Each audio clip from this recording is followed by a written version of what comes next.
आमच्या जय ओम नमो पार्वती पतये हर हर महादेव।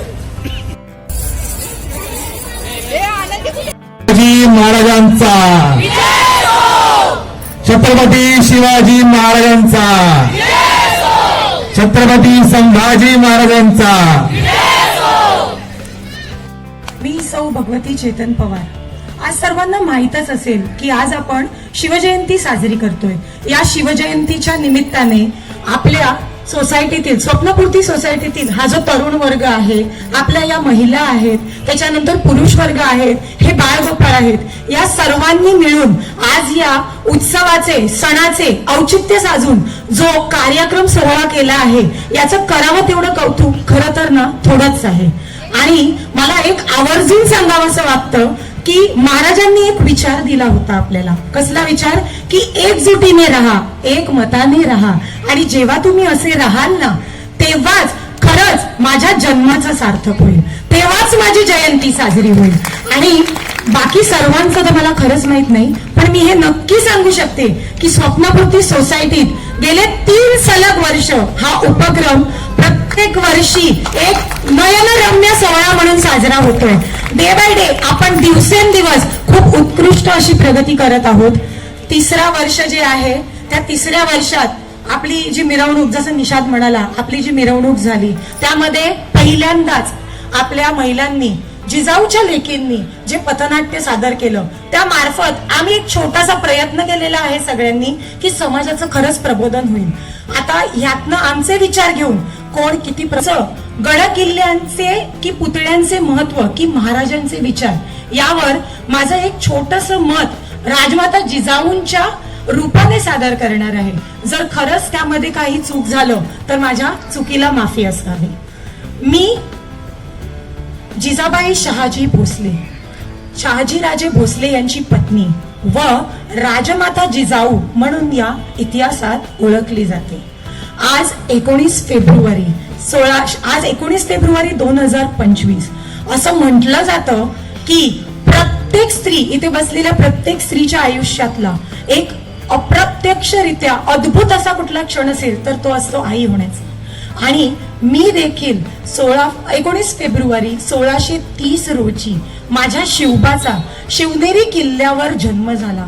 आणि आज पुन्हा एकदा आपण माझ्या शिवबाची जी जयंती साजरी करत आहात, तर मला एकच सांगायचं आहे की आई ही शिवबाकडे कशी बघते आणि शिवबाच्या या स्वप्नपूर्ण ते कोणालाही दगाफटका करून नव्हे तर एका नीतिमत्तेने, कुशलतेने, आणि सर्वांना माहीतच असेल माझ्या शिवबाची ओळख गनिमी काव्यासाठी केली जाते की मोठं साम्राज्य तर माझ्याकडे नाही हो, माझ्याकडे जास्त सैन्य गोठाही नाही, पण माझ्याकडे असे तंदुरुस्त मावळे आहेत, असे एकनिष्ठ मावळे आहेत जे माझ्या शिवबासाठी प्राणार्पण द्यायला तयार होतील। हो, मला अजूनही तो दिवस आठवतो, पुरंदरचा तह, इतिहासात झालेला एक अविस्मरणीय क्षण, ज्याला मुघलांनी खूप चांगल्या प्रकारे जिंकलं असं समजलं, पण मी म्हणते मुघल नाही हो जिंकले, तिथे जिंकला कोण? तर माझा शिवबा। कारण आपल्या रयतेचं रक्षण करण्यासाठी, आपल्या रयतेचा होणारी नासधूस वाचवण्यासाठी माझ्या शिवबाने जो तह केला, जो पुरंदरचा तह केला, त्यामध्ये किल्ले 23 किल्ले माझ्या शिवबाने जे जिंकले, त्याच्या मावळ्यांनी जिंकले, स्वतःचं रक्त सांडलंय हो तिकडे, स्वतःचं रक्त सांडलंय। आणि ते रक्त सांडलेले आणि जे जगलेले किल्ले माझ्या शिवबाने जेव्हा त्या मुघलांच्या स्वाधीन केले, तेव्हा खरंच सांगते मला एकच गोष्टीचं वाईट वाटलं। काही दिवसानंतर मी माझ्या शिवबाशी जेव्हा हितगुज करायला बसले, तेव्हा मी त्याला एकच म्हटलं, बाळ शिवबा, आपली मुलूक, आपले जिंकलेले किल्ले हे गनिमाच्या हातात असणं योग्य नाही, स्वराज्याला इथे धोका निर्माण होईल। आणि का माहिती नाही, पण प्रत्येक मुलाचं, प्रत्येक लेकीचं आपल्या आईवर जे प्रेम असतं, त्या नितांत प्रेमापोटी माझ्या शिवबाने त्याच्या मावळ्यांसह हे गड किल्ले पुन्हा एकदा काबीज केले। आणि मी खरंच म्हणते त्यामध्ये खरंच नाव घेण्यासारखं आहे तानाजी मालुसरे, त्यांनी केवढा मोठा त्याग केला। पुतळा म्हटला तर तुम्ही त्याच्याकडे बघून त्यांना समजणार की अरे आता समजा महाराजांचा पुतळा आहे, पुतळा बघितल्यानंतर आपल्याला कळतं महाराजांनी किती शौर्याने, किती पराक्रमाने काय काय जिंकलं आहे। मग आपण गडावर गेल्यानंतर आपल्याला कळतं, अरे हे आमच्या महाराजांनी गड जिंकले आहेत. म्हणजे हे दोन्ही एकमेकांना बरोबर आहे. म्हणून सांगता येत नाही आपल्याला की पुतळे महत्वाचे की गड महत्वाचे. आदिशक्ती तुळजाभवानी आणि लहान शिवबा याला लहानपणापासून संस्कार देणारी, स्वराज्याचं स्वप्न दाखवणारी, स्वराज्याचं स्वप्न दाखवून मनामध्ये त्याचं बीज रुजवणारी राष्ट्रमाता जिजाऊ महासाहेब, अख्ख्या हिंदुस्थानाचं आराध्य दैवत, स्वराज्य संस्थापक, ज्यांनी महाराष्ट्रातल्या मातीतील प्रत्येक माणसाला कसं जगावं हे शिकवलं आणि आपल्या बलिदानाने ह्याच महाराष्ट्रातल्या मातीतील कणाकणाला, महाराष्ट्रातील मातीतील माणसाला कसं शेवटच्या श्वासापर्यंत जगावं, त्या छत्रपती शिवाजी महाराजांना मी आजच्या दिवशी विनम्र अभिवादन करते आणि इथे विराजमान झालेल्या माझ्या राजाला मानाचा मुजरा करते. भाषणाचा विषय काही विशेष नाहीये. भाषण देणारा राशन देत नाही. जो बोलतो त्याची काहीतरी तयारी आहे हा विषय असतो, पण हा विषय नाहीये. मला फक्त आहे ना मनोगत व्यक्त करायचंय. कोणाविषयी? महाराजांच्या विषयी. शिवजयंती म्हटलं की आपण काय करतो? शिवजयंतीची तयारी करतो, भाषणपाठ करतो, सगळं करतो. पण खरंच महाराज भिडतात का इथे अंतकरणाला? आता तर महाराज नाहीये, पण त्यांचा विचार आपल्याला स्पर्श करून जातो का? हा आपण विचार केला पाहिजे.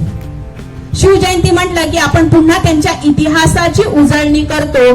तुम्हाला महाराजांचा इतिहास सांगणारी मी इतिहास तज्ञ नाही आणि इतिहास जाणकारही नाही. मी सर्वसामान्य महाराजांचा वारसा स्वतःला समजते. ती 21व्या शतकातली.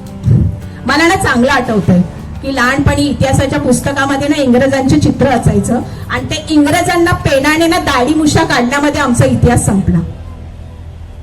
34च्या पुस्तकामध्ये जेव्हा इतिहास आला तेव्हा पहिल्या पानावरती जेव्हा घोड्यावरती स्वार झालेला माझा राजा दिसला तेव्हा तो इतिहास इथे भिडला. पण तो इतिहास फक्त कुठपर्यंत मर्यादित राहिला? लहानपणी जिजाऊंनी त्यांना संस्कार दिले. शिवरायांनी 15व्या वर्षी रायेश्वराच्या मंदिरामध्ये शपथ घेतली. शाहिस्तेखानाची बोटे छाटली. त्यांचा राज्याभिषेक झाला. आग्र्याहून त्यांची सुटका झाली. अहो एवढेच नाही, अफजल खानाचा वध केला. 10वी पर्यंत गेलो. हाच इतिहास कुठे गेला? महायुद्धापर्यंत. बरं, महायुद्ध जगात घडलं, त्याची कारणे आम्ही पाठ करत बसलो. त्याच्यातून काय झालं? काही झालं नाही. इतिहास खरंच आपल्यापर्यंत पोहोचतो का याचा आपण विचार केला पाहिजे.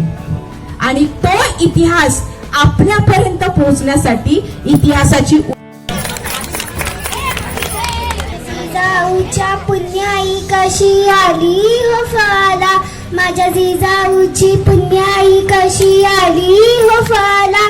तो बापाचा बापा वाघ शिवबा जन्मला, तो बापाचा बापा वाघ शिवबा जन्मला. अन्य होती जिजाऊची, शपथ घेतली स्वराज्याची, कल्याणी शिकवण जगत म्हणू तो कोबाची. जय भवानी. एक हिरा चमकला सह्याद्रीच्या कुशीतून, एक हिरा चमकला भगवती या चंदनाचा शिवनेरीवर प्रगटला. हातात होती घेऊन तलवार शत्रूवरती गरजला. महाराष्ट्रात असा एकच छत्रपती शिवाजी महाराज होऊन गेला. शिवाजी शुरा